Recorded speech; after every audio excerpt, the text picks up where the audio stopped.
Bonjour à toutes et à tous et bienvenue, très heureux de vous accueillir pour ce rendez-vous désormais incontournable pour ce 4e baromètre de la formation professionnelle en partenariat avec l'Institut CSA. Merci d'avoir répondu présent à l'invitation de Pascal Romanteau et des équipes de Centre Info. On va passer près d'1 heure ensemble pour décrypter et analyser ces résultats avec nos experts. Vous êtes près de 1500 à vous être inscrits. Merci d'être avec nous à distance. Édition 2023 avec une thématique forte, les transitions. C'est vrai qu'on en parle beaucoup avec les mutations du marché du travail et ce que ça signifie en termes de métier et de compétences. On y reviendra évidemment tout à l'heure. Les principaux enseignements de ce baromètre, réaction, décryptage, analyse avec nos experts, nos grands témoins que je voudrais saluer. Pascal Romanteau, directrice générale de Centre Info. Bonjour Pascal. Bonjour Frédéric. Merci d'être là. Julie Gaillot, vous êtes directrice du pôle Society de l'Institut CSA, notre partenaire. Merci d'être avec nous. Bonjour. Merci. Bruno Lecas, délégué général à l'emploi et à la formation professionnelle. Merci Bruno d'être avec nous, c'est un honneur de vous avoir. Bonjour Frédéric. On va parler de tous ces sujets-là.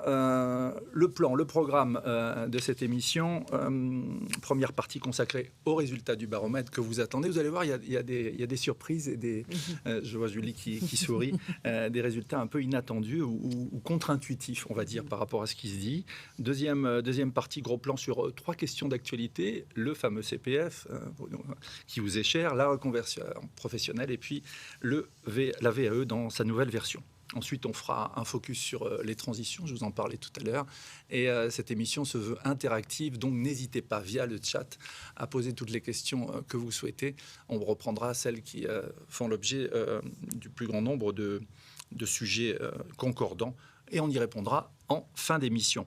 Pascal, je le disais, ce baromètre 2023, comme les autres d'ailleurs, est très attendu. Je le disais, dans un contexte de mutation très forte, très rapide du travail et des métiers. Oui, tout à fait, Frédéric. Si vous m'autorisez l'expression un tout petit peu triviale, sur ce sujet, effectivement, du baromètre, Centrinfo n'en est pas à son coup d'essai. Oui. Ce baromètre de la formation et de l'emploi, comme on l'appelle, est en effet le 4e du genre. Avec cet outil, Centrinfo rend compte de la vision qu'ont les Français de la population active, plus précisément. Voilà, de l'orientation et de la formation professionnelle en France. On en a fini des lieux communs et des trucs qu'on se partage comme ça autour d'un comptoir. Non, là, il s'agit de mesurer et de comprendre.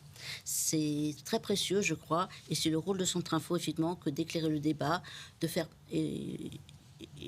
comprendre, effectivement, ce dont il ressort.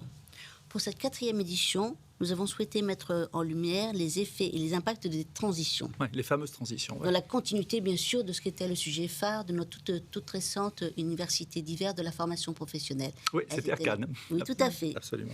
Merveilleux lieu. Oui. Alors, on parlait justement à Cannes de toutes les transitions. Elles sont de nature écologique, environnementale, énergétique ou autre, bien sûr. Dès lors, bien sûr, qu'elles ont un impact sur l'emploi et sur les compétences. C'est ça qui nous intéresse. C'est le cœur de métier, bien sûr, de Centrinfo. Alors, Pascal, vous le disiez, 4e édition, ça veut dire qu'il y en a eu 3 autres. Retour sur ces 3 précédentes éditions. Oui, à chaque fois, finalement, on essaye de mettre un peu un focus sur quelque chose d'un peu différent pour ne pas lasser l'auditoire, si je puis dire, puis pour donner un peu d'intérêt à la chose, parce que mesurer tous les ans à peu près la même chose ne donne d'intérêt que sur long terme. Là, il s'agit quand même de trouver un intérêt à chaque édition. Donc, la première édition, on avait mis en lumière les soft skills, comme on dit. Oui, ces compétences comportementales qu'on attend beaucoup. Le deuxième, c'était également sur la reconversion professionnelle, un aspect très précis de la chose. Et la troisième, effectivement, celui du CPF. Et là, effectivement, dans la lignée, effectivement, ce qu'on a fait sur l'université d'hiver, on se concentre sur les transitions. Alors c'est un baromètre, je le disais, qui est très attendu par tous les acteurs. Vous qui nous suivez, beaucoup d'attentes de la part de l'ensemble de l'écosystème pour cette manifestation et ce baromètre, Pascal. Oui, tout à fait. Je crois que le sujet et la forme qu'on lui a donnée, c'est-à-dire effectivement une analyse quantitative, décryptée, etc., et puis un message porté à 3, a trouvé son public. L'année dernière, déjà, vous avez été très nombreux à nous faire part de votre intérêt pour ce baromètre. L'année dernière, vous étiez plus de 1100 inscrits et près de 800 via les réseaux sociaux. Je ne donne pas le chiffre pour l'instant, mais je crois qu'on a fait mieux. Je crois qu'on a fait un tout petit peu mieux cette année. Et par ailleurs, plus de 200 personnes ont regardé le replay. Et le baromètre a été chargé à ce jour, enfin l'ancien, plus de 2600 fois. Alors donc, il y a un rayonnement, on le voit, là vous êtes près de 1500, je le disais tout à l'heure, rayonnement et puis reprise aussi par la presse, Pascal. Oui, largement. Les dernières, par exemple, puisque c'est là les chiffres qu'on a, on avait noté 5 entreprises dans toutes les catégories de presse écrite, presse spécialisée ou grand public. Et par ailleurs, il y a un certain nombre d'institutions auprès desquelles on a relayé les chiffres et qui nous ont dit tout leur intérêt pour elles, que ce soit bien sûr l'Assemblée nationale, le Sénat, le Conseil économique, social et environnemental, la Cour des comptes, pour ne citer que quelques-unes d'entre elles. Je ne doute pas, et là je me retourne vers mon voisin, que ça intéresse tout particulièrement les décideurs publics. Alors, il y a des remerciements que vous souhaitez adresser avant d'attaquer les résultats, Pascal ? Tout à fait. Bien sûr, les remerciements qui s'adressent à nos partenaires qui ont accepté de relayer l'événement et qui y participent en grand nombre. Merci à vous. Merci aussi à vous, Frédéric, d'avoir accepté une nouvelle fois, effectivement, d'animer ce débat. Merci, Pascal. J'espère sera riche et documenté. Un merci particulier, bien sûr, à notre partenaire, à nouveau notre partenaire. C'est toujours un plaisir de travailler avec vous, vraiment. Plaisir partagé. Merci. Enfin, un merci tout particulier à Bruno, Lucas, mon voisin de droite. Je sais, malgré ses contraintes, et je sais si elles sont lourdes, effectivement, il trouve depuis 2 ans, effectivement, l'opportunité de venir avec nous et de donner la vision qu'ont les pouvoirs publics de ces chiffres et de cette vision que nous donnons du monde. C'est avec grand plaisir. Merci Bruno. Merci à vous Pascal d'avoir ouvert ce baromètre. Les résultats, vous les attendez. Je me tourne vers vous Julie, qui pilotait ce pôle essentiel pour cet institut CSA. Le baromètre toujours attendu. Et je le disais, hein, vous le voyez, vous le vivez au quotidien, un contexte qui est marqué par de nombreuses évolutions et des ruptures. Hein. Effectivement. Ce qu'on voit déjà à travers ce baromètre, c'est que cette année, on continue notre progression sur les principaux indicateurs clés. C'est-à-dire que ce qui est merveilleux avec un baromètre où on pose des questions comme vous à échéance régulière, hein, c'est qu'on voit l'opinion progresser. Et ce qui me frappe, c'est que l'opinion a pris conscience, en tout cas l'opinion des actifs, qu'on vit dans un univers professionnel de plus en plus insécure, fait de ruptures, mais également d'opportunités. Et que dans ce contexte, la formation professionnelle est un outil qui est sécurisant. Et c'est ce qui se voit à travers ces résultats. Alors, si vous me permettez, un petit mot sur la méthodologie avant de rentrer un petit peu dans le vif du sujet.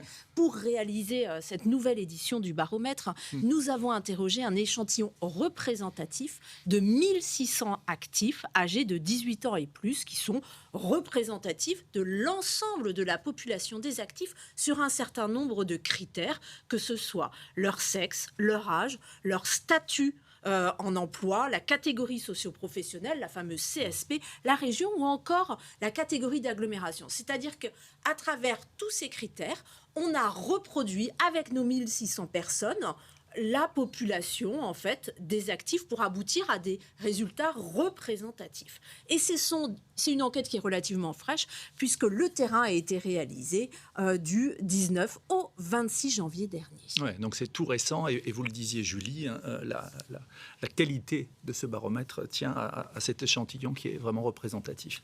Oui, c'est cela. Et on va en parler avec vous. Bruno Lucas, Bruno, merci d'être avec nous. Hein. Votre présence, votre éclairage sont un signal fort. Encore une fois, merci d'être avec nous aujourd'hui. Un très grand merci d'abord pour l'invitation. Je crois que ce baromètre fait maintenant vraiment partie du paysage. C'est un élément important de notre réflexion et finalement de la rétroaction, de la perception que nous pouvons avoir de la manière dont nos concitoyens perçoivent nos dispositifs. Et donc, il est très important pour l'État de partager ces résultats. Et je crois que tous ceux qui sont connectés, qui à mon avis représentent largement les acteurs de l'emploi et de la formation, vont aussi y trouver beaucoup d'intérêt. J'en profite, Frédéric, si vous le permettez, pour dire un mot particulier de remerciement à Centre Info et aux équipes de Centre Info, qui depuis 40 ans est notre opérateur en matière finalement d'information sur la formation et de réflexion sur la formation. Vous avez réussi une belle université d'hiver de la formation professionnelle. Nous venons de signer une convention d'objectifs et de moyens qui redonne des perspectives. Et je trouve que cette réunion d'aujourd'hui est une nouvelle manifestation de votre contribution à notre réflexion. Donc vraiment, merci.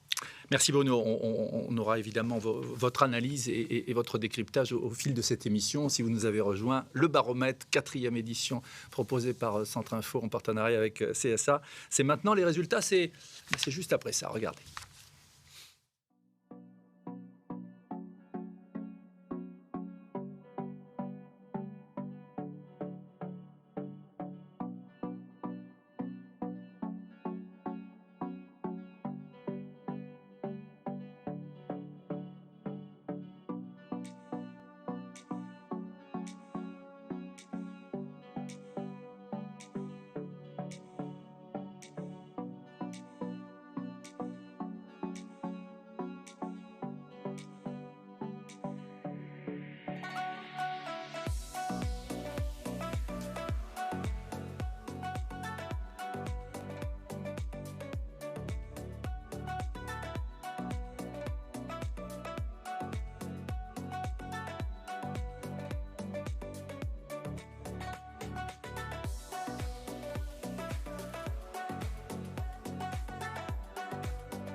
Voilà, quelques exemples de chiffres qui ressortent de ce baromètre. On va entrer dans le vif du sujet avec vous, Julie. Les résultats du baromètre, c'est la première partie de cette émission, avec une première séquence, la formation professionnelle indispensable face aux mutations du monde du travail. On évoquait ce sujet tout à l'heure. Et parmi les grands enseignements de ce baromètre, la formation professionnelle, plus que jamais clé compte tenu de ce contexte, Julie. Effectivement, ce qui ressort de cette première partie, c'est que les actifs ont aujourd'hui largement conscience que la vie professionnelle est très loin d'être un long fleuve tranquille. C'est une vie professionnelle qui est, et qui doit faire face aux mutations de leur métier, aux mutations du marché. Fin des carrières linéaires, en fait. Voilà, tout ça, c'est fini. Ouais. Et ça peut provoquer aussi un certain sentiment d'insécurité, comme vous le voyez ici sur cette slide. Aujourd'hui, 67% des actifs sont confiants par rapport à leur avenir professionnel. On sait bien, c'est la majorité, mais finalement, est-ce que c'est assez ? Ça vous fait quand même, les 2/3. Cela en laisse 33% qui se déclarent pas confiants pour leur avenir professionnel. Et surtout, regardez la courbe que vous voyez à côté du graphe. Vous voyez bien que le pessimisme a largement tendance à augmenter au cours des années. Alors, c'est vrai qu'on a vécu une période un petit peu complexe où on a beaucoup parlé de la réforme des retraites ou de l'allongement de la vie professionnelle, ce qui peut être source d'angoisse également. Et c'est aussi ce qu'on retrouve. Mais dans ce contexte incertain, s'ajoute aussi le sentiment que mon métier à moi est en perpétuelle évolution. 41% des actifs pensent aujourd'hui que leur métier évolue vite. Mon métier évolue vite, la conséquence c'est qu'il faut que je m'adapte. Comment je m'adapte ? En faisant évoluer mes compétences. Et d'ailleurs, regardez ici également, vous voyez que 45% pensent que d'ici à 5 ans, ils feront le même métier, mais pas forcément de la même manière. C'est-à-dire, je peux rester en poste, mais même si je reste en poste, je dois m'adapter. Et 19% pensent qu'ils feront un autre métier. Donc ça vous fait malgré tout, si vous cumulez les deux, une majorité d'actifs qui pensent qu'il va être obligé de s'adapter à un certain nombre de transformations, à être agile. Ouais, c'est ça. Que cette agilité soit voulue ou subie, je dois m'adapter. Et d'ailleurs, il y a quand même un turnover important. Nous, on le voit dans les entreprises. Tous nos clients nous disent aujourd'hui, mince, comment je fais pour fidéliser les talents ? J'ai du mal à recruter. La fameuse rétention, là. La rétention, la fameuse guerre des talents, vous la voyez ici. Ouais. 35% des actifs que nous avons interrogés dans cette enquête nous disent qu'aujourd'hui, ils envisagent de changer d'emploi dans les 2 ans à venir. Et même 17% d'ici à moins de 6 mois. On comprend toute la complexité des affaires à gérer par les DRH aujourd'hui. Et en tout, ça nous fait 50% qui pensent à changer d'emploi à plus ou moins long terme. C'est énorme. Un actif sur 2 qui pense à changer d'emploi. Et le pire, c'est que ça grimpe encore plus chez les jeunes. Nos 18-24, 73% pensent à changer d'emploi à plus ou moins long terme. Donc ça veut dire aussi que, est-ce que c'est un effet d'âge ou de génération ? L'avenir nous le dira. Est-ce que c'est parce qu'ils sont jeunes qu'ils ont envie de changer, ou est-ce que c'est quelque chose qu'ils vont garder à terme ? En tout cas, on devra et ils devront s'adapter à cette envie de changement. Ouais. On voit qu'il y a cette question aussi, outre de la rétention, de l'attractivité pour ces jeunes qui picorent et qui n'hésitent pas à bouger, ce qui n'était pas forcément le cas avant. Bruno, on constate que les Français, ce que disait Julie, sont réceptifs à l'idée de se former. Il y a une réelle appétence quant à la formation. Ça, c'est plutôt une bonne nouvelle. Absolument. Je pense que ce que vient d'exprimer Julie manifeste dans le fond la très grande lucidité de nos concitoyens, des actifs, sur le fait que, évidemment, nous avons vécu une période complexe. Ils ont aussi conscience, plus fondamentalement, je crois, qu'il y a de grandes transitions à l'œuvre qui ont un impact, non pas sur la destruction d'emplois, mais sur la transformation des emplois, et que pour l'avenir, il est important de pouvoir s'adapter. Et puis, on le sait, il y a aussi, notamment pour les jeunes, mais aussi pour un certain nombre d'actifs plus expérimentés, une recherche de sens. Donc, la volonté de pouvoir, dans la durée, non seulement sécuriser sa trajectoire professionnelle, mais aussi être en résonance avec l'emploi qu'on occupe. Et dans le fond, et c'est une très très bonne nouvelle, je partage totalement votre avis, Frédéric, ils ont conscience, et ça rejoint beaucoup des mesures et des dispositifs que nous portons, qu'ils ont aussi à s'emparer comme de manière positive des leviers qui sont ceux de la formation, du développement des compétences, pour justement trouver les bons équilibres entre ces différentes préoccupations. Je deviens acteur ou actrice de mon bagage professionnel que j'enrichis, cette notion d'employabilité. Bruno, pendant que je vous tiens, l'État, loin de là, n'est pas resté inactif pendant toute cette période chahuté de crise post-Covid. Je vous confirme, nous avons d'abord, je le rappelle, même si maintenant ça date un petit peu, pendant le Covid, grande période d'activité partielle, l'État, avec un dispositif qui s'appelle le FNE Formation, a proposé dans le fond aux actifs de profiter de cette période un peu subie pour justement développer leurs compétences. Et ils ont répondu présent, les entreprises comme les salariés, je crois qu'on le voit dans les résultats. Et puis, on voit aussi que les dispositifs issus de la loi du 5 septembre 2018, le CPF, dont on reparlera tout à l'heure, a très vite repris sa croissance. Et avec de bons résultats, je crois, postérieurement à la crise. Donc oui, en effet, l'État, je pense, a essayé de répondre et a répondu présent. Voilà, répondre à cette volonté de se former et d'accroître son bagage de compétences. On y reviendra.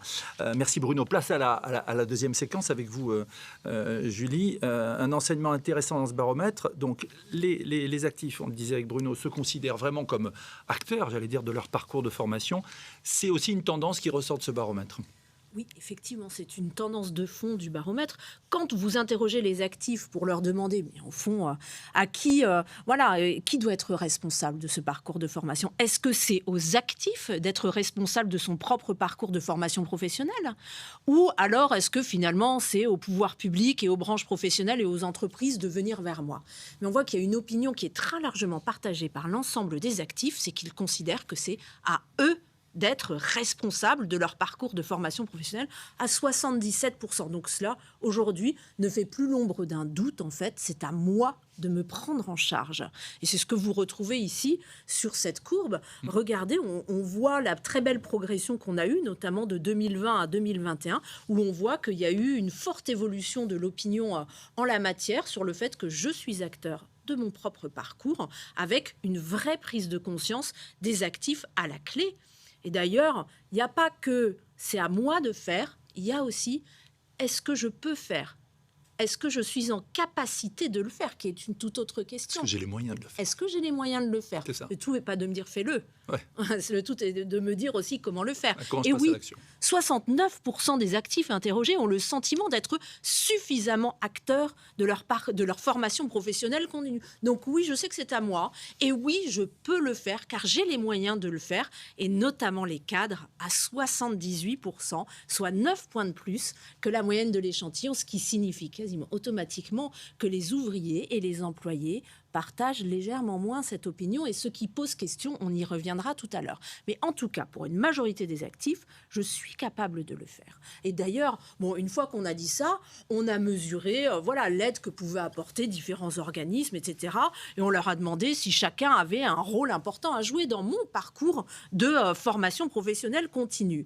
Et ce qu'on voit, et ce qui confirme la tendance vue à la question précédente, c'est qu'effectivement, même en hiérarchie, même quand je regarde tous ceux qui peuvent m'aider, bien c'est à moi-même de faire les démarches. Je suis responsable, 87%, loin devant. Ensuite, il y a un top 3 qui se dégage, moi-même, donc les actifs, 2, les organismes de formation, un rôle important à jouer à 73%, ouf, et également mon employeur, les ressources humaines de mon entreprise à 72%. Voici les acteurs clés d'après les actifs français du parcours de formation. Et ensuite, on voit que effectivement, ils sont acteurs. On a vu, en premier lieu, il y a une prise de conscience des mutations du marché du travail. 2, ils ont conscience que c'est à eux d'agir. 3, il n'y a pas qu'une prise de conscience, il y a également un passage à l'acte. Et c'est ce qu'on voit dans cette nouvelle édition du baromètre. Quand vous leur demandez, d'accord, vous m'avez dit que vous êtes acteur, mais concrètement, vous faites quoi? Eh bien, on voit qu'effectivement, du moins en déclaratif, il y a une vraie progression d'un certain nombre d'indicateurs. Ils sont aujourd'hui 83% à émettre des souhaits de formation, par exemple, pendant les entretiens professionnels. C'est stable. Mais regardez la suite. Ils sont 76% à nous dire qu'ils font eux-mêmes des recherches pour envoyer des informations à leur employeur sur des formations. Plus 2 par rapport à l'année dernière. 75% nous disent qu'ils contactent directement un organisme de formation. Plus 2. 72% nous disent qu'ils co-construisent leur parcours de formation avec leur manager ou leur responsable RH. Plus 2 par rapport à l'année dernière. Donc on voit aujourd'hui qu'ils sont à l'initiative d'un certain nombre de démarches et qu'il y a un véritable passage à l'acte en matière de formation. D'ailleurs, ils sont à peu près un actif sur 2, à nous dire qu'il souhaite suivre une formation dans les 12 prochains mois, soit une augmentation de 2 points par rapport à l'année dernière. Donc vous voyez que cette prise de conscience, elle est suivie d'actions, en tout cas d'après ce qu'ils nous disent, de passage à l'acte. Et ce qu'on voit également, c'est que c'est au niveau des plus jeunes que cette envie de formation, elle est plus élevée. Et ça, c'est incroyable, parce que c'est un petit peu contre-intuitif quand même. On se dit, bon, c'est les plus jeunes, ils viennent d'arriver, ont-ils envie de reconversion, de reformation, de formation professionnelle continue? Oui. Parce que c'est une génération faite de rupture. C'est une génération qui a parfaitement saisi que, comme je vous le disais, la vie professionnelle n'est pas un long fleuve tranquille et peut-être qu'elle le subit moins que le reste. Puisqu'on le voit dans la guerre des talents, c'est surtout et aussi beaucoup pour attirer les jeunes qui ont des envies de changement, envie de donner du sens et qui n'a pas du tout envie de faire le même métier toute sa vie. Ouais. Et puis on voit l'appétence pour les outils digitaux qui font que ils prennent l'initiative. Si l'entreprise ne le fait pas, vous le disiez Julie tout à l'heure, je vais pallier ce manque et prendre les choses en main et aller rechercher des formations. Exactement. Et par le bouche à oreille et par les outils digitaux, etc. C'est une génération qui est assez agile de ce point de vue-là. Mais pour en revenir sur ce souhait de formation professionnelle, qui dit 49% envie de suivre une formation dans les 12 prochains mois, ça nous fait 51% en fait qui ne pensent pas suivre une formation professionnelle dans les 12 prochains mois. C'est un indicateur en baisse de 2 points. Et ce qui est intéressant de voir, c'est pourquoi. Pourquoi est-ce qu'ils ne pensent pas le faire? Eh bien, essentiellement par manque de temps. C'est-à-dire, ce ne sont pas des raisons vraiment intrinsèques, en tout cas d'après ce qu'ils nous disent, à la formation professionnelle. C'est plus, j'ai pas le temps, je suis suroccupé, etc., etc. En deuxième, on a aucune formation ne correspond à mes besoins et à mes attentes, mais vous voyez que c'est la deuxième raison citée, la première demeurant le manque de temps. Merci beaucoup, Julie. Ça se confirme. On voit l'appétence des Français et des Françaises pour la formation professionnelle. Alors, tout le monde, vous le disiez, ne passe pas à l'action. Parmi les freins, le manque de temps, vous le disiez, l'inadéquation de l'offre par rapport aux besoins. Alors, Centre Info, qui est un poste d'observation privilégié, vigie des tendances. Décryptage avec vous, Pascal. Oui, quelle bonne nouvelle, en effet. Ouais. Quelle bonne nouvelle. Un actif sur 2 souhaite suivre une formation au cours de l'année. Pas demain, pas après-demain, c'est tout de suite, c'est maintenant, quoi. Quelle bonne nouvelle. Mais on voit aussi que tout n'est pas si simple. Et j'ai la faiblesse de penser que notre système est sans doute un peu complexe, que les informations ne sont pas aussi faciles à atteindre, que les institutions sont elles-mêmes nombreuses, compliquées, s'articulant avec pas forcément aussi d'aisance qu'on voudrait bien le croire. Problématique de lisibilité. Oui. Et puis, bien sûr, c'est un résultat tout à fait exigeant pour les organismes de formation, qui doivent tout essayer pour proposer une offre qui réponde justement à cette envie, une offre adaptée, individualisée, qui met en œuvre toutes les modalités pédagogiques que nous ouvrent, par exemple, les nouvelles technologies. Pas que, mais je pense notamment à celle-ci. Centre Info est aussi un organisme de formation. Parmi ses multiples métiers, il sait aussi faire ça, et donc il n'échappe pas à cet impératif de se moderniser et d'essayer de répondre effectivement à ces nouvelles tendances, ces nouveaux besoins. Notre offre de formation et notre catalogue de formation incorporent déjà un peu plus de multimodalité. On essaie justement d'aller un peu plus loin que ça. Et puis je ne résiste pas au plaisir de vous parler d'une initiative du Corner de l'innovation. Ah oui, ça c'est bien ça. Oui, que développe Centre Info, voilà. En 2022, nous avons été rejoints par une bonne quinzaine de pépites, je veux dire, de jeunes pousses, effectivement. Et nous leur avons consacré tout un portail qui met en exergue les innovations qu'elles portent dans le champ de l'emploi et de la formation, bien sûr, mais c'est aussi le lieu où seront visibles les nouvelles modalités pédagogiques qu'elles proposent. Donc voilà, c'est toute une espèce d'osmose qu'on crée avec eux, effectivement, qui fait émerger de nouvelles idées, de nouveaux talents et puis de nouvelles propositions qu'on essaie de mettre en lumière sur notre site au bénéfice de tous, bien sûr. Tous ces sujets me tiennent spécialement à cœur. Vous avez vu, j'ai un peu... Il y a de la passion. Il y a un peu de passion quand je parle de ça. Voilà. D'abord, c'est un axe de notre com et ça me tient vraiment à cœur de le mettre en œuvre. Mais je le fais avec d'autant plus de plaisir que vraiment, on est là sur de la matière vraiment première, au premier sens du terme. Et je sais que vous entendez le mettre en œuvre avec vos équipes, Pascal. Ah, tout à fait. C'est un souci de tous les jours. Voilà, et on y reviendra évidemment. Merci Pascal. Autre grand enseignement, vous nous suivez, nous sommes en direct, c'est ce 4e baromètre de la formation professionnelle en partenariat avec CSA. Julie, autre grand enseignement, la question de l'information sur la formation professionnelle. Bonne nouvelle, elle est en progression. Oui, effectivement, je vous disais tout à l'heure, non seulement ils ont envie, mais ils se sentent en capacité d'eux aussi. Voilà, donc... Pourquoi ? Notamment parce qu'ils se sentent beaucoup mieux informés que par le passé. Aujourd'hui, 51% des personnes interrogées en fait, se sentent bien informées sur la formation professionnelle continue. Plus 1 par rapport à l'année dernière. plus 1. Voilà, on est d'accord qu'on n'est pas sur... C'est stable à la hausse, on va voilà, dire. c'est stable à la hausse, mais regardez ce graphique que je vous montre ici.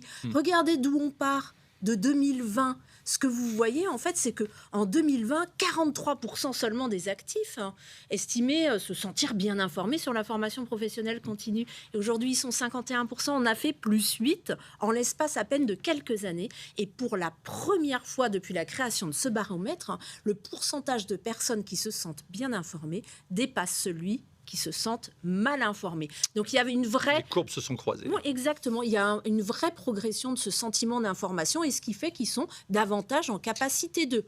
Bon, maintenant, je ne vais pas vous cacher qu'il y a quand même quelques ombres au tableau. Forcément, tout n'est pas rose. Regardez le profil de ceux qui se sentent bien informés. Eh bien, vous voyez notamment qu'il est très corrélé à l'âge.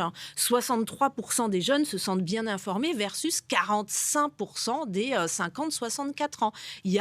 On a perdu 18 points. On a perdu 18 points selon la courbe d'âge, alors que on a vu les jeunes, voilà, ils sont très en lien avec les formations, les mutations du marché du travail. Mais les seniors, ce sont ceux souvent dont l'employabilité est la plus menacée. Et finalement, ce sont ceux qui se sentent le moins informés. Regardez aussi Il y a un travail à faire là-dessus. Voilà, là, il y a un petit trou dans la raquette, si j'ose dire. Et puis après, regardez les résultats qui sont ventilés cette fois-ci selon la catégorie socio-professionnelle. Vous avez 59% des cadres qui se sentent bien informés, donc les catégories de population les plus diplômées, qui sont souvent en CDI, qui sont parfois à l'abri des aléas du monde professionnel. Alors que chez les ouvriers, ils ne sont que, entre guillemets, 47% à se sentir bien informés. Vous avez perdu 12 points, alors que ce sont souvent les emplois parfois les plus précaires, les plus fragiles et parfois les plus menacés par les mutations du marché du travail. Donc là, il y a, même si l'information progresse, même si on est sur un bon trend, il y a quand même parfois un enjeu de démocratisation pour la formation professionnelle continue. Peut-être sensibilisation et pédagogie aussi. Julie. Oui, parfois c'est un monde, comme le disait Pascal ce matin, qui peut paraître un peu complexe, qui peut mettre à distance de par ses procédures, etc. notamment. Oui, syndrome de l'imposteur. Est-ce que je suis capable de... Oui, Est-ce que ça... Voilà, on sait que cette complexité peut parfois freiner davantage en fait ceux qui sont les moins diplômés, qui ont l'impression d'une forte complexité pour naviguer entre tous ces parcours et toutes ces formations, et que ça va les mettre à distance. Ensuite, si vous regardez un peu plus dans le détail la notoriété en fait de chacun des sujets, on voit effectivement qu'au niveau du CPF et de ses modalités d'utilisation, il y a un bon sentiment d'information. On a plus de la moitié des actifs qui se sentent bien informés. Tout va bien. Idem, bien ça, Bruno. Ouais. Voilà. Idem sur les droits en matière de formation. Pardon, je bois les paroles de Julie. 51%. Mais ensuite, vous voyez qu'il y a quand même tout un certain nombre de sujets où également il y a encore pas mal de pédagogie à faire, que ce soit les secteurs ou les métiers les plus porteurs. Vous n'avez qu'à peine 48% qui se sentent bien informés sur si j'ai envie d'une reconversion, où est-ce que j'ai le plus de chances de trouver du travail. Ça, a priori, vous avez plus de la moitié des actifs qui ne le savent pas. Également, même sujet, les possibilités d'être accompagnés, seuls 45% se sentent bien informés. Les lieux, 44%. Les modalités de financement, quel est le reste à charge, 44%.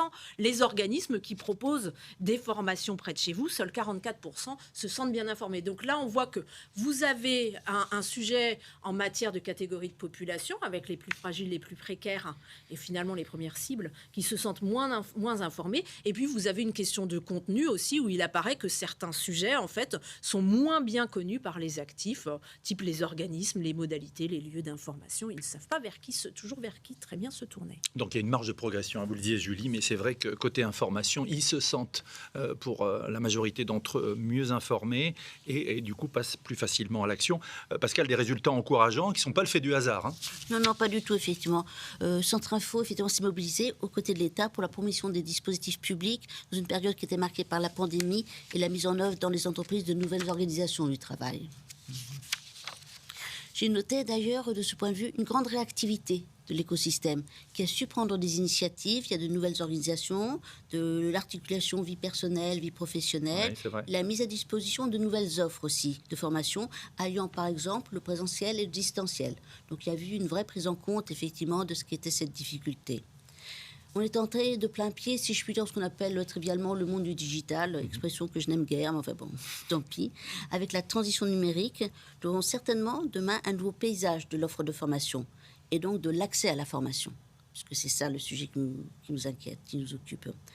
Mais nous touchons là aussi le cœur de la mission publique de Centre Info, être à l'écoute du secteur, l'écouter et le professionnaliser, au bénéfice de l'ensemble de nos concitoyens, bien sûr, puisque c'est ça le fin du fin. Voilà, ça se trouve réaffirmé. Vous êtes avec nous, vous suivez les résultats, le décryptage de nos experts avec Bruno Lucas, avec Pascal Romanto et avec Julie Gaillot de l'Institut CSA.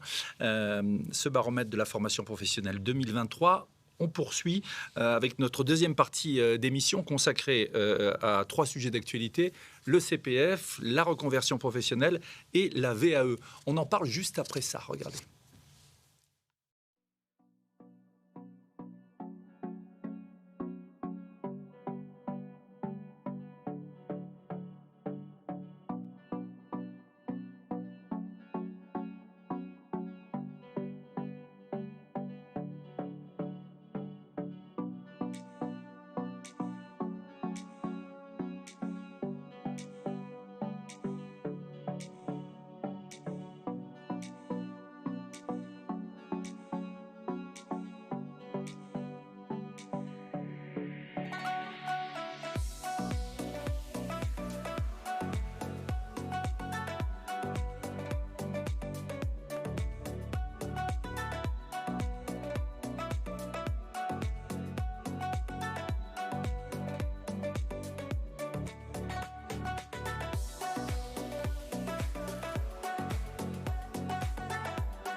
Le baromètre de la formation professionnelle et de l'emploi proposé par Centre Info en partenariat avec l'Institut CSA.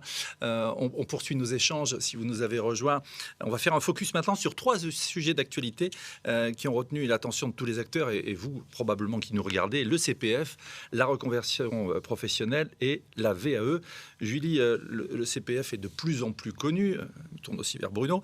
Un dispositif dont on peut dire qu'il est maintenant en vitesse de croisière. Hein. Oh oui. Là, on voit qu'on a atteint un excellent niveau de notoriété puisque, comme vous le voyez sur cette slide, 94% des actifs connaissent le CPF. Plus 2 par rapport à l'année dernière, je doute qu'il soit possible de faire mieux maintenant. On risque d'atteindre un petit phénomène de palier. Donc, intéressons-nous plutôt à la part de ceux qui voient bien ce dont il s'agit, ce qu'on appelle chez nous la familiarité, la notoriété qualifiée. Voilà, puisqu'il ne s'agit pas de dire juste « j'en ai entendu parler », encore faut-il savoir de quoi on parle. Et ils sont 74% aujourd'hui à déclarer savoir de quoi on parle, une augmentation de 1 point par rapport à l'année dernière.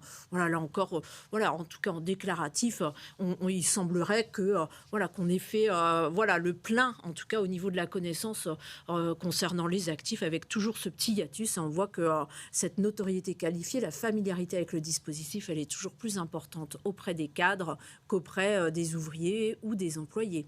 Ce que vous voyez aussi, c'est qu'ils sont à peu près la moitié à connaître en fait le montant de leurs droits à leur formation. C'est un chiffre qui est assez stable par rapport à l'année dernière. On était à 49, on est à 47. On est vraiment dans l'épaisseur du trait. Donc, ce qui nous montre que vraiment, ils ont dorénavant beaucoup d'informations. Regardez un peu cette magnifique courbe d'évolution de la notoriété du CPF.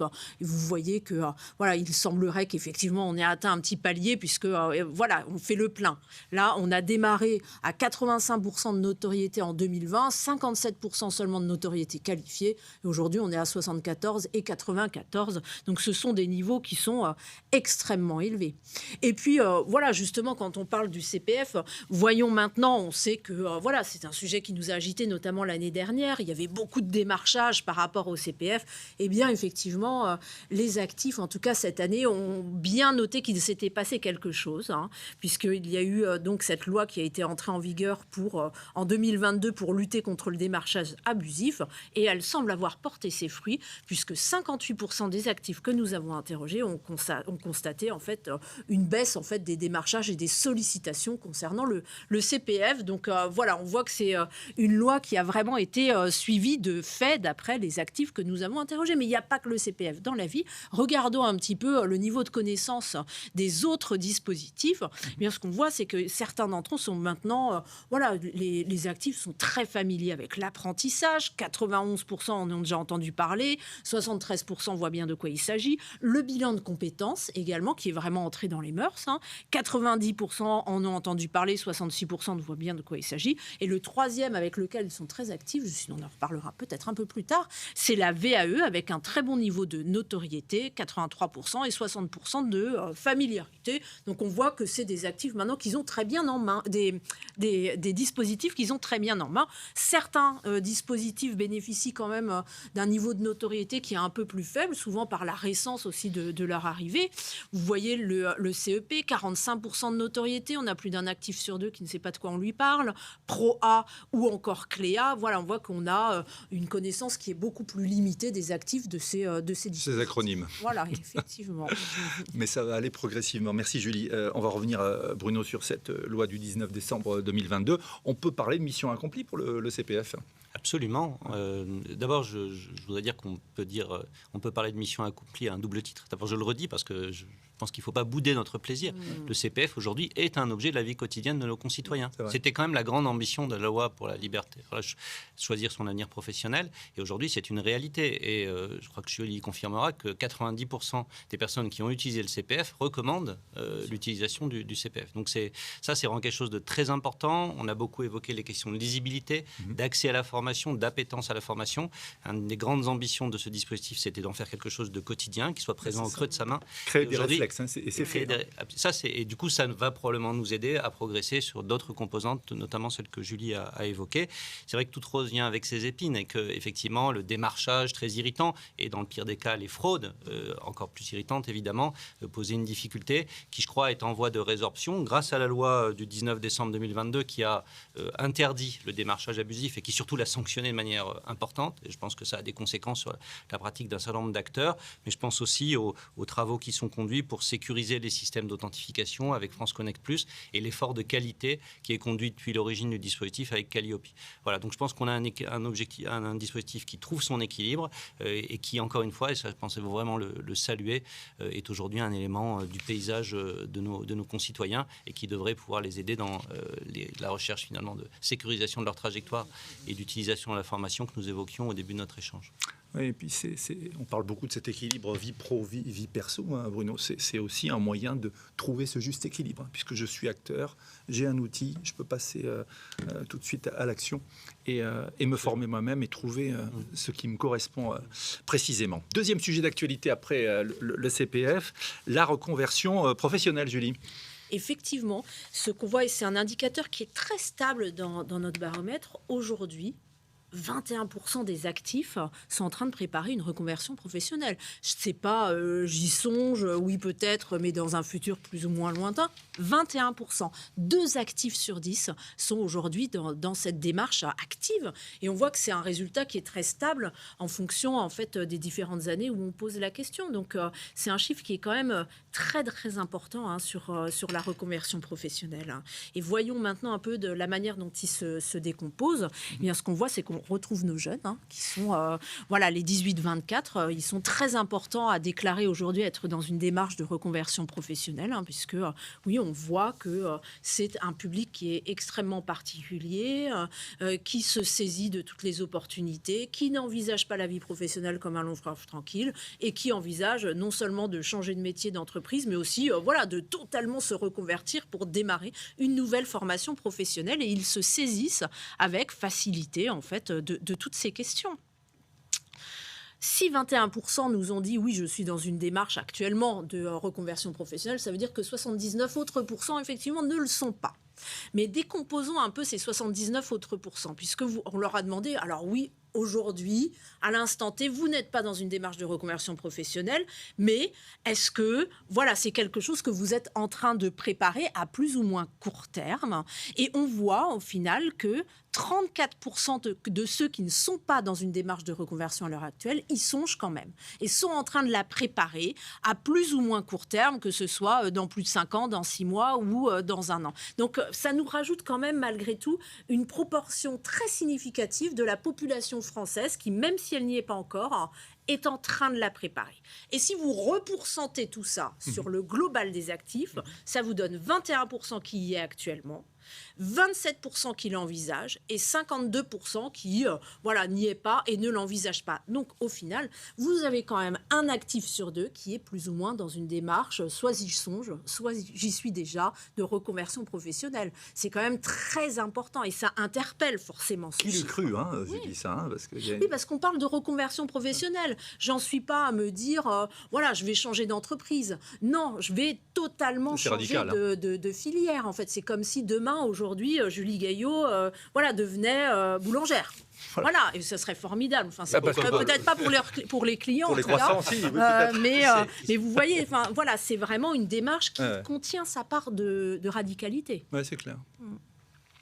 Je me tourne vers vous, Bruno. Le dispositif d'accompagnement de ces actifs qui parle de reconversion professionnelle, l'État est à la manœuvre encore une fois. Hein. Oui, absolument. Déjà, je reviens d'un mot sur le CPF, qui est quand même un élément. Quand on veut se reconvertir, un des premiers éléments, c'est de savoir quels dispositifs sont mobilisables. Et donc, le fait, comme on le partageait, que le CPF est aujourd'hui finalement à portée de main de tout le monde, est un point important. Et ce qu'on sait aussi, et ça c'est un point important, c'est que non seulement, et je pense que c'est important de le rappeler à tout le monde, plus de 80% des personnes qui mobilisent le CPF le font dans un objectif professionnel. Donc, parfois, ce doute a pu être posé, mais quand les études qui ont été conduites montrent que c'est clairement un objectif professionnel. Et un quart d'entre eux dans un objectif de reconversion professionnelle. Donc, quand on sait que 2 millions de personnes ont mobilisé leur CPF en 2021, ça donne quand même une idée du passage à l'échelle qui s'est opéré. Alors, évidemment, au-delà de la formation, il faut aussi doter les actifs des outils qui leur permettent de faire le point, de s'orienter, de construire un projet qui soit à la fois en adéquation avec ce qui peut les intéresser, mais aussi qui soit en adéquation avec ce qui est possible sur le marché de l'emploi et ce qui est finalement sécurisant. Ouais. Et là, nous avons des dispositifs importants, le bilan de compétences qui est éligible au CPF. Je fais le point en fait. Je fais le point, surtout je sais faire des choses et parfois je ne le sais pas et ça me permet de le mettre en évidence. Exact. Ça permet aussi de bien faire ce travail très singulier, très personnel, qui est de mettre en adéquation ce qu'on sait faire et ce vers quoi on veut aller. Ouais. Et puis, le conseiller en évolution professionnelle, Julie... le fameux CEP. Là. Voilà, Julie en disait un mot tout à l'heure en disant que là, il fallait qu'on travaille à ce qu'il soit encore mieux connu, même si c'est près de la moitié des actifs qui l'identifient, qui est finalement une offre de service qui est faite à l'ensemble des actifs pour rencontrer un conseiller qui va vous aider avec le niveau de profondeur qui peut être adapté à votre besoin, à réfléchir sur la manière dont vous voulez non seulement construire un projet, mais aussi construire le plan d'action qui vous permet de conduire ce projet. Voilà. Donc je pense qu'il faut se projeter absolument. Il faut qu'on poursuive le travail dans cette direction, c'est l'ambition que nous avons. Côté financement aussi, Bruno, dans le cadre du plan de relance de l'activité, il y a beaucoup de choses qui ont été faites. Hein. Absolument. Donc on a d'abord, j'ai parlé tout à l'heure du FNE Formation, donc qui a été un effort important, qui est poursuivi d'ailleurs, mais on en reparlera peut-être, pour aider les entreprises et les salariés à se former. Il y a la PROA, c'est un outil dont on parlait aussi tout à l'heure, dont il faut aussi développer la reconnaissance, mais qui, je crois, est connu à près de 40% des actifs, qui est un outil important sur lequel l'État, pendant la crise sanitaire, a mis près de 270 millions d'euros supplémentaires. Voilà, donc on a eu la volonté, dans le fond, d'offrir une panoplie large de formation, mais aussi en amont, je le redis, c'est important, de capacité à faire le point sur sa trajectoire et à construire les actions concrètes qui permettent finalement de passer du point A au point B et de piloter sa trajectoire professionnelle. Intéressant, hein, parce que souvent c'est perçu comme anxiogène. Hein. Je me projette, mais qu'est-ce que je vais devenir ? Voilà, mon métier, effectivement, faire le point, être accompagné, ça aide et ce ne sont pas mes amis DRH qui vous contrediront, Bruno. Troisième point, troisième focus dans cette émission, la VAE, la valorisation des acquis de l'expérience. Chacun a droit à la reconnaissance de son expérience, comme on dit. Julie ? Effectivement, on l'a vu tout à l'heure, on avait la VAE qui avait un très très bon taux de notoriété. Maintenant, c'est un dispositif qui est connu par quasiment plus d'un actif sur 8. C'est connu, mais en plus, cette VAE nouvelle génération, hein, telle qu'elle a pu naître en janvier 2023, on voit qu'elle suscite l'intérêt certain de 58% des actifs. Donc, il y en a 6 sur 10 qui se déclarent intéressés par cette VAE. Et toujours, nos jeunes à 74%, les 18-24, ainsi que les 25-34 à 67%. Donc, avec toujours ce ciblage qu'on voit si particulier sur les jeunes qui sont les plus prompts à se saisir en fait de ces différents outils. Un sujet, Bruno, sur lequel le ministère du Travail est pleinement mobilisé. Où est-ce qu'on en est ? Et j'ai envie de dire, quelles sont les prochaines étapes, si on se projette ? Alors, il y a en effet une grande ambition en matière de VAE. Cette troisième voie d'accès à la certification n'a pas connu à ce stade le succès qu'on pouvait lui prédire, alors que dans le fond, c'est un dispositif qui est extrêmement important et universel, puisqu'il vise dans le fond à permettre à chacun d'accéder à la certification en s'appuyant sur ce qu'il a appris en travaillant. Donc et on sait qu'on apprend énormément de choses en travaillant. Alors il faut pouvoir le formaliser, le rendre et le reconnaître. Donc c'est la loi de décembre 2022 sur le fonctionnement du marché du travail en vue du plein emploi.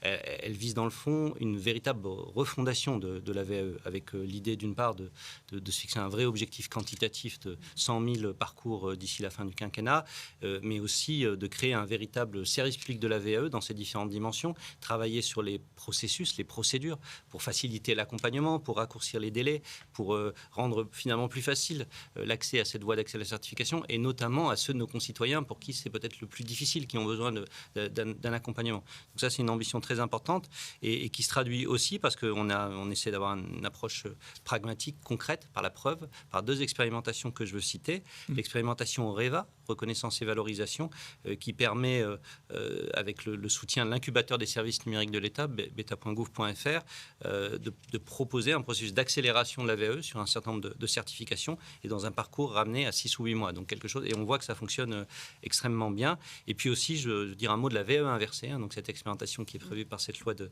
décembre, qui vise à intégrer au contrat de professionnalisation des actions de validation des acquis de l'expérience, finalement à inverser un peu les choses, à faire en sorte que la formation soit, pour acquérir cette certification, on la programme via, vous en parliez, la formation en situation de travail et le cadre sécurisé d'un contrat de travail.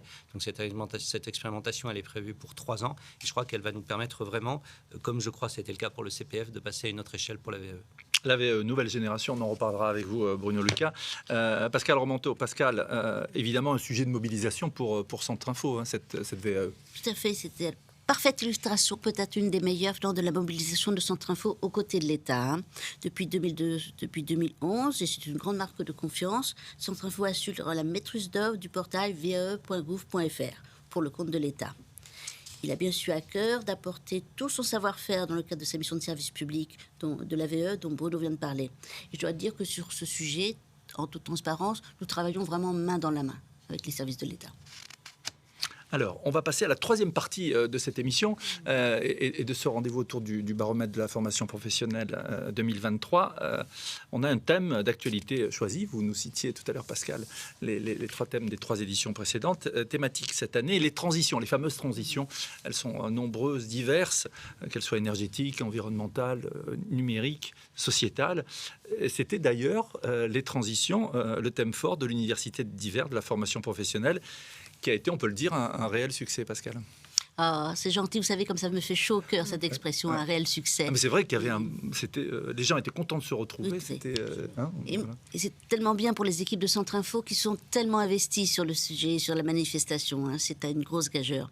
Oui, on peut le dire. Quelques chiffres à la clé, c'est un grand succès. 1500 participants, c'est le mieux qu'on ait pu faire à Centre Info.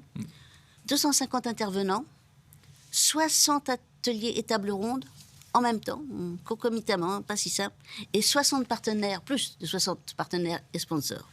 C'est effectivement les chiffres de tous les records, si je puis dire, pour l'université d'hiver. Mais au-delà de ces chiffres, qui sont quand même que j'aime à regarder, que j'aime à répéter, c'est surtout pour Centre Info la démonstration, s'il en fallait une, de sa capacité à animer le débat public, à porter les sujets d'actualité qui intéressent tous les acteurs. Le choix du thème proposé aux participants a été de l'avis général, et je le crois volontiers, un choix très judicieux. Au-delà de judicieux, je crois que c'était même un choix qui s'imposait et qui... Enfin, vraiment, c'était un très bon choix. C'est pas le mien, donc j'en parle à mon aise. L'université, c'est le moment clé pour l'écosystème, les acteurs de la formation et de l'emploi. C'est le rendez-vous attendu. On en avait été privé depuis quelques années, etc., pour échanger, pour débattre sur les sujets qui structurent les champs de l'orientation, de la formation, de l'apprentissage et de l'emploi. C'est dire combien le choix du thème est central. Il ne faut pas se tromper. Un grand merci, puisque j'en suis déjà dans la phase de remerciement, à nos clients partenaires qui sont fortement mobilisés aux côtés des équipes de Centre Info pour faire de cette 18e université d'hiver un réel succès. Voilà, j'aime à le répéter. Voilà, vous avez bien raison. C'était le cas, cette université donc, qui traitait des transitions. Julie, les données chiffrées concernant les transitions, elles sont intéressantes aussi. Effectivement, puisqu'on l'a dit en première partie, les actifs ont aujourd'hui profondément conscience en fait, des incertitudes qui sont liées aux carrières professionnelles, au marché du travail, à l'emploi, à leur employabilité. Et de fait, vous le voyez sur cette slide, 69% d'entre eux se sentent concernés par la nécessité d'adapter leurs compétences aux besoins futurs du marché du travail. Donc, j'ai profondément conscience, en fait, que je vis dans un univers qui est un peu mouvant. Et qu'il va falloir que je bouge, en gros. Qui est un peu insécure et qu'il va falloir que je bouge, bon gré, mal gré, effectivement. Certains, ceux qui ont les moyens. Les cadres les plus diplômés, les jeunes parfois, peuvent embrasser ces changements et y voir l'opportunité d'en faire autre chose, soit un métier qui va davantage correspondre à mes passions, donner du sens, améliorer mon employabilité, mais d'autres, en fait, les accueillent de manière peut-être un peu plus subie et c'est peut-être un peu plus compliqué pour eux, notamment quand j'ai pas tous les outils, en fait, pour pouvoir me reconvertir ou pouvoir me reformer. En tout cas, je les aime et peut-être je n'en ai pas conscience. conscience, ou en tout cas, il m'effraie. Et parce que cet univers est quand même parfois un peu compliqué et rebutant pour certains d'entre nous.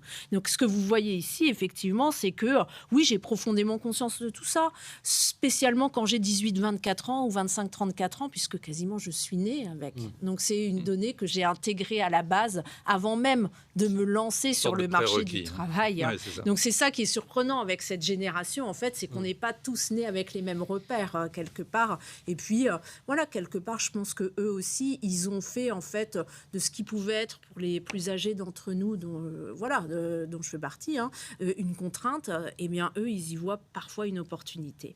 Et quand on parle de transition, de quoi on parle ? Eh bien, en tout cas, chez eux, quand on demande aux actifs quelles sont les transitions, en fait, que doit accompagner en priorité la formation professionnelle, eh bien, c'est essentiellement les transitions écologiques, numérique et énergétique. 43, 42, 37%. Et c'est là qu'on voit bien, voilà, c'est magnifique.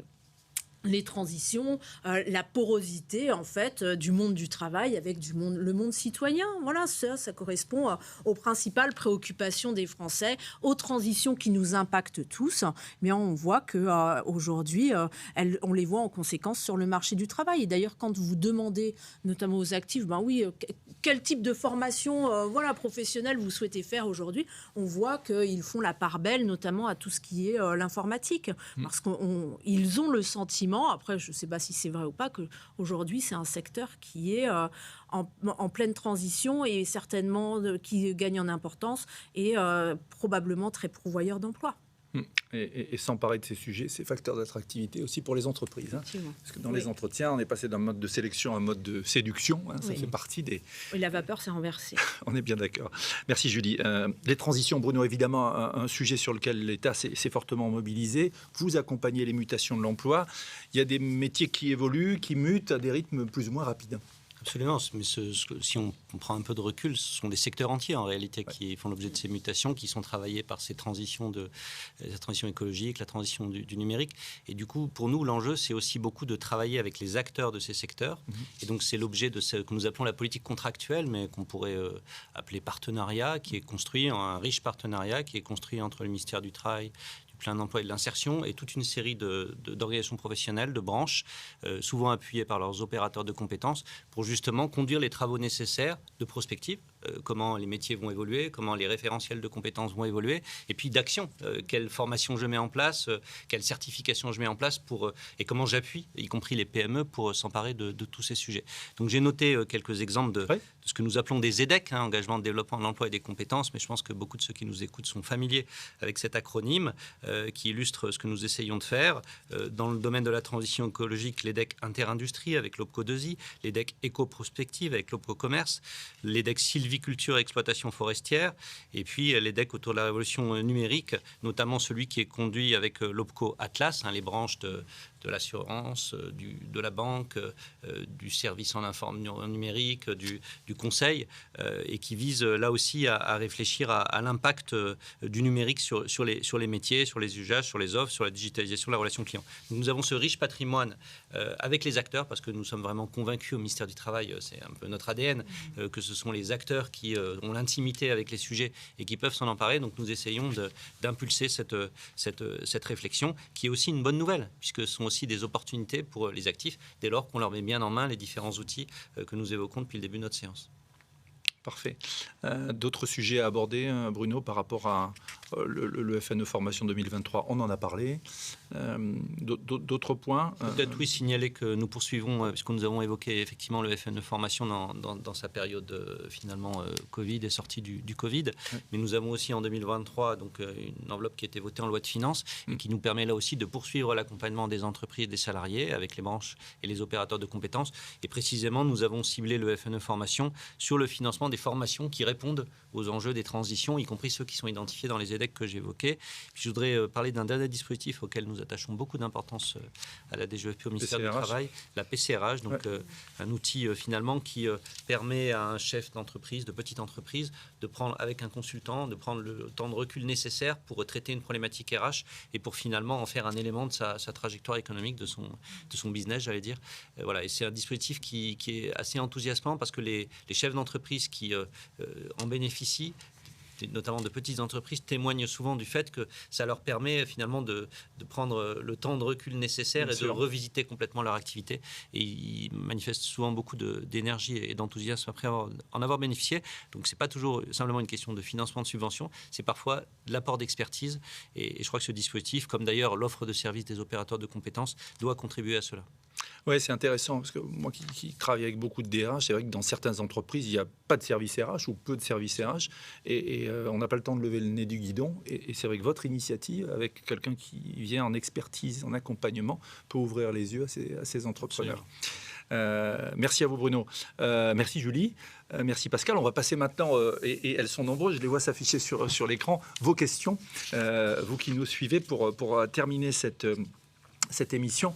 Est-ce que les 18-24 ans qui pensent changer d'emploi, je lis en même temps que vous, ne sont pas les étudiants qui poursuivent leurs études ou une volonté d'évoluer plus rapidement, monter en compétences pour exercer un métier dont le niveau de responsabilité ou d'autonomie est équivalent à celui visé par leur diplôme?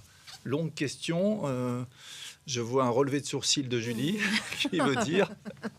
Alors, sur les 18-24 ans, en fait, voilà, on voit que c'est partagé par beaucoup de 18-24 ans. Donc, ça ne peut pas être seulement des alternants ou voilà, des gens qui sont vraiment dans une carrière professionnelle pour améliorer voilà, leur niveau d'employabilité ou leur niveau de rémunération. Non, je pense que c'est quelque chose de beaucoup plus structurel. C'est quelque chose qui appartient à cette génération, en fait. Et c'est quelque chose qu'on voit maintenant, en fait, à chaque édition du baromètre, avec voilà, un niveau d'intérêt, d'information, une prise en main accrue par cette génération des différents dispositifs. Et oui, ça peut paraître un peu contre-intuitif. On dit, bon, c'est plutôt quand on va avoir 45, 50 ans qu'on se pose la question, etc., de la formation professionnelle continue, de la remise à niveau des compétences, etc. Ben non, pas du tout. Ouais, comme on remet à niveau un logiciel, voilà. C'est un peu ça. Non, ce sont les plus jeunes. Ouais.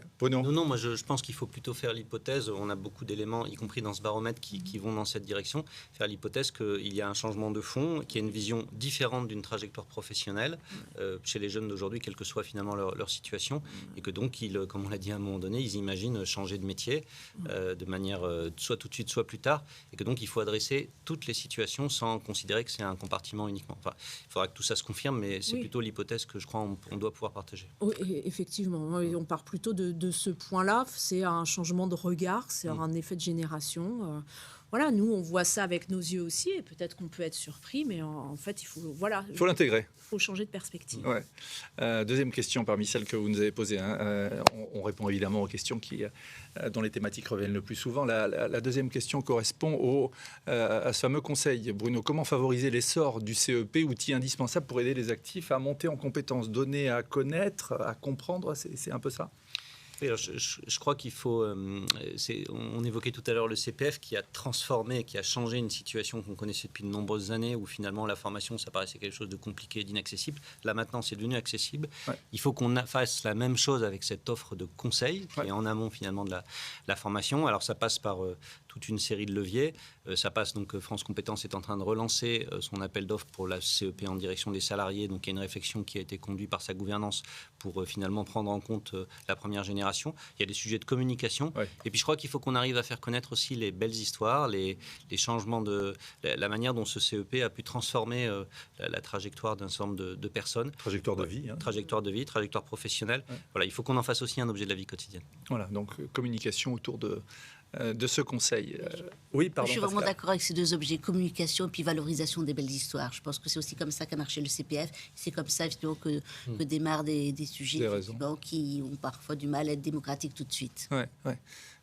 Elle l'a fait, il l'a fait, ça a marché, pourquoi pas moi, hein, c'est l'objet. C'est un bon bouche à oreille. Oui, c'est ça, exactement.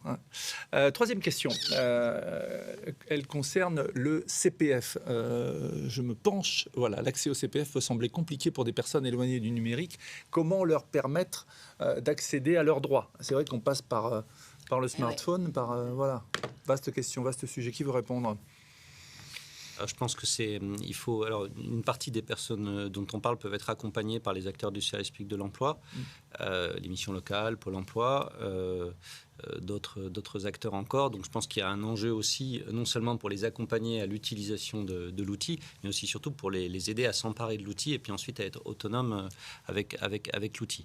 Donc je pense, c'est d'ailleurs une des ambitions de la réflexion actuelle sur France Travail, c'est les conditions dans lesquelles on peut mettre en meilleure synergie l'ensemble des acteurs qui accompagnent les personnes les plus fragiles pour les aider à construire leur trajectoire. Donc voilà, je pense que c'est un premier levier. Et puis après, il y a une réflexion plus fondamentale à avoir sur l'acquisition du socle de compétences de base, sur les conditions dans lesquelles l'ensemble de nos concitoyens peuvent finalement disposer de l'ensemble des éléments qui permettent d'apprendre à apprendre, qui permettent de conduire sa trajectoire. Donc il y a des aspects de formation, il y a des aspects d'accompagnement, il y a des aspects de communication. Pascal Romanchot. Je crois qu'effectivement, le fameux de l'histoire, c'est l'intermédiation. Quand on ne sait pas faire, quand on a peur, quand on est étranger à ce monde-là, il faut une tierce personne, une tierce institution pour faire à la place, pour montrer comment ça marche. Et c'est vrai pour le CP, pour ce sujet-là, comme c'est vrai pour d'autres sujets pour lesquels il y a une frontière, si je puis dire, indépassable pour certains. Oui, c'est vrai. Autre question. Quand vous dites que le CPF... Alors, une autre question. Comment outiller les managers qui doivent faire face à des demandes en formation croissante de leurs équipes? Oui, parce que j'allais dire, pendant les travaux, la vente continue. Hein, c'est-à-dire que quand on va mettre quelqu'un en formation, on se pose toujours la question, mais il ne sera plus dans l'opérationnel. Qui veut répondre? Julie? Non, mais tout ce qu'on peut dire, effectivement, ce qu'on observe dans l'étude, c'est qu'il y a un passage à l'acte. Il y a de plus en plus de demandes. Il y a qui sont de plus en plus acteurs. On a vu, ils font beaucoup plus de choses. Maintenant, il faut être capable de répondre en face. Oui, c'est ça. Voilà, ouais. Oui, parce que ils peuvent s'être renseignés. C'est un peu comme quand on va voir le médecin et qu'on prétend en savoir plus parce qu'on s'est renseigné avant. Bruno Leca, Bruno? Non. C'est quand même que le rôle d'un manager normal, c'est plus que d'organiser le travail dans son équipe. Exact. Avec ceux qui veulent partir en formation, ceux qui veulent partir autre part, et puis ceux qui sont là. Voilà, le rôle du manager, en particulier le manager de intermédiaire. Notamment de proximité, c'est à lui que je pense. Ouais. Dans une des planches que vous avez présentées, Julie, il est fait référence, nous dit-on dans cette question, au CSP+. Est-ce que vous prenez en compte les indépendants, artisans, commerçants, professions libérales? Oui, ils sont catégorisés dans ce que nous, on appelle dans notre jargon, entre guillemets, les catégories socio-professionnelles dites supérieures. Et dedans, vous avez les cadres, les professions libérales, les artisans, les commerçants, etc. Et dans ce qu'on appelle les catégories populaires, vous avez uniquement les employés et les ouvriers. Donc effectivement, oui, ils y sont bien. Quand vous dites que le CPF est fortement utilisé pour se reconvertir, est-ce que vous comptez le CPF seul ou utilisé en cofinancement dans un CPF de transition? Non, ce qui est visé, c'est bien le CPF seul. C'est-à-dire que les études qui ont été conduites par la DARES avec la Caisse des dépôts sur le sujet montrent qu'il y a un quart de l'utilisation du CPF seul qui sont dans une logique de reconversion, ce qui est élevé et très, très intéressant. Mais en revanche, la question est intéressante parce que le CPF de transition est aussi un outil important de reconversion qui connaît un succès toujours présent et reconnu, mais je parlais bien du CPF seul. Parfait. Est-ce qu'on a une autre question? Oui, quelles évolutions à venir pour la partie livret 1 de recevabilité? Alors, on est en train de faire bouger. Voilà, ça bouge, on est en direct. Sur quelle base formelle doit-on se baser en tant qu'organisme proposant de la VAE? Alors ça fait précis. Un des enjeux de la refondation de la VAE, c'est justement de travailler sur le processus dans ces deux grandes étapes, la recevabilité et ensuite le jury, et en particulier de mettre l'accent sur la partie recevabilité, l'accompagnement qui est délivré pendant cette partie de recevabilité, qui est souvent un obstacle et qui nous fait perdre un certain nombre de personnes qui s'engagent dans le processus. Donc on n'en est pas au stade où on va présenter le livret et son évolution, mais en revanche, la réflexion sur les conditions dans lesquelles on va accompagner, donc probablement les supports de cet accompagnant et de la contractualisation sont devant nous. Mais la question est intéressante et importante dans la mesure où elle met bien l'accent sur une phase qui a été identifiée comme une phase aujourd'hui qui est défaillante et qui nous fait perdre un certain nombre de personnes dont le projet ne peut pas aller à son terme parce qu'ils ne sont pas en capacité de construire correctement le dossier de recevabilité. Dernière question, on est toujours en direct. Vous n'avez pas évoqué le plan de développement des compétences, n'est-ce pas un levier pour améliorer l'employabilité? Alors le plan de développement des compétences, qui est évidemment, ça reste un outil, un enjeu central. C'est l'enjeu de l'entreprise, c'est l'enjeu des partenaires sociaux dans l'entreprise qui ont un regard, qui peuvent avoir un regard dessus. L'enjeu, c'est bien que l'entreprise finalement fasse de la formation un élément non seulement du maintien des compétences de ses salariés, mais aussi un élément de performance. Voilà. Donc ce qu'on a surtout évoqué, c'est les dispositifs finalement mis en place par l'État, les dispositifs mutualisés qui permettent de compléter compléter l'effort général avec un mix entre la trajectoire individuelle et le choix individuel, c'est le CPF, et puis les projets portés par les entreprises, c'est par exemple le FNE formation, et le plan de formation, c'est un outil qui doit rester évidemment central dans la poursuite des démarches compétences des entreprises. Pascal? Moi, je vais prendre une seconde ma casquette de directrice d'un établissement. Ouais. Oui, bien sûr, c'est le premier, c'est le principal, et c'est celui qui est en responsabilité du chef d'entreprise et celui qui est à la main des salariés, c'est le premier. Vous avez raison. Des échanges, encore une fois, passionnants pour ce 4e baromètre de la formation professionnelle proposé par Centre Info avec l'Institut CSA. Merci à vous, Julie Gaillot. Merci. Merci Bruno Lucas. Merci beaucoup. Merci. Merci à vous toutes et à vous tous de nous avoir suivis. Je voudrais remercier Valérie Libion, Soraya Souna, Vanessa Dorismont et puis Karim Bangoura pour la préparation et son aide précieuse dans ce webinaire. Pascal, je vais vous laisser le mot de la fin et vous remercier aussi. Merci Frédéric. Effectivement, quand on arrive en clôture de manifestation comme celle-ci, le maître beau, ce sont les remerciements. Mes remerciements à moi, ils vont en premier lieu aux intervenants et aux participants. Mes remerciements, et vous venez de le faire, vont aussi aux collaborateurs de Centre Info qui ont préparé l'événement, et notre agence de relations presse. Ils ont supporté le stress de leur directrice et je ne saurais trop les en remercier. Les résultats de ce baromètre seront très bientôt mis en accès libre sur le site de Centre Info, de façon à ce qu'ils puissent être mobilisés, regardés, vraiment travaillés par tout le monde, effectivement, parce qu'on les a présentés là, de façon certes étayée, de façon professionnelle, etc. Mais je pense qu'il faut vraiment se les approprier. Il y a vraiment du grain à moudre, si vous me permettez l'expression. Pour ma part, je sais que nous aurons forcément d'autres occasions de nous retrouver. Si vous le permettez, effectivement, il y a deux événements prochains organisés par Centre Info qu'il faut que chacun mette dans son agenda. La masterclass sur le marché du CPF, n'est-ce pas Bruno, qui se tiendra le mardi 4 avril. C'est demain. Ouais. Un petit peu plus loin, le 5 avril, la table ronde sur les mutations du métier de responsable de formation qu'on a travaillé avec Dauphine, voilà, dans le cadre de l'université. Et puis, effectivement, quant à moi, je vais vous donner tout de suite un prochain rendez-vous pour la prochaine édition du baromètre, tout simplement. Il y a finalement peu d'acteurs et peu d'outils qui puissent autant éclairer la chose. Et je pense qu'il y a vraiment une utilité à la chose. Et du coup, je suis certaine que vous serez tous fidèles. Merci beaucoup, Pascal Romanteau. Merci à vous tous. Merci de nous avoir suivis. À très bientôt.